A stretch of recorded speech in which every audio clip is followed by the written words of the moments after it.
Social media पर हाल के दिनों में एक लेख प्रसारित हो रहा था जिसमें तत्कालीन विक्रम थानाध्यक्ष पुलिस सब निरीक्षक विनोद कुमार पर विदाई समारोह के दौरान आपराधिक प्रवृत्ति के कुछ अभियुक्तों से उपहार लेने और साथ ही साथ विदाई समारोह आयोजित करने संबंधी उसमें बातें कही गई थी। तो उस पर स्वतः संज्ञान के आधार पर एक रिपोर्ट ली गई और 24 घंटे के अंतर्गत इसकी विस्तृत जांच कराई गई है और इसमें प्रथम दृष्टया तत्कालीन विक्रम थानाध्यक्ष को दोषी पाया गया है। और इसमें जो उनके खिलाफ जो दोषी पाया गया है जिन आधारों पर, उसमें 3 आधार बने हैं।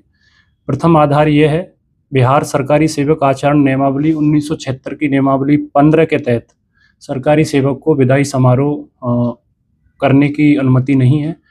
अगर अनौपचारिक किस्म का कोई ऐसा होता है तो उसकी पूर्व अनुमति भी सरकार से लेना जरूरी होता है। इस संदर्भ में उन्होंने कोई अनुमति नहीं दी थी, इसके दोषी हैं वो। दूसरा, इसमें जो गिफ्ट आदान प्रदान किए गए थे और वो भी बिहार सरकारी सेवक नियमावली 1976 की धारा उपनियम के नियम 14 का उल्लंघन है, जो गिफ्ट को डिफाइन करती है। और चूंकि इस संदर्भ में गिफ्ट कितने रुपए के थे इसका अलग से मूल्यांकन भी किया जाएगा और उनकी जो श्रेणी है, क्लास 1, क्लास 2, क्लास सी, जो ऑफिसर्स की कैटेगरीज होती हैं उसमें कर्मचारियों की सरकारी, तो उसमें हर व्यक्ति को कितना अलाउड है उसके हिसाब से देखा जाएगा, अलग से इसको चेक किया जाएगा।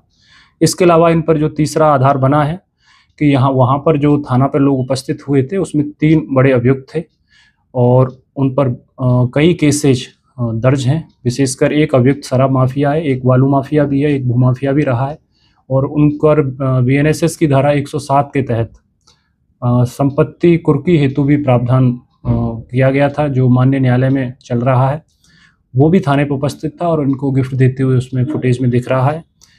इससे सामुदायिक पुलिसिंग की भावना कमजोर होती है, साथ ही साथ जनता में जो पुलिस का भरोसा है उसको भी ठेस पहुंचती है और इस संदर्भ में भी इनको दोषी पाया गया है। अभी तत्कालीन विक्रम थानाध्यक्ष को कारण बताओ नोटिस जारी कर दिया गया है। साथ ही साथ इस संदर्भ में अग्रतर कार्रवाई हेतु वरीय पुलिस अधीक्षक महोदय पटना को भेजी जा रही है और इसमें हम लोग सख्त कार्रवाई करेंगे।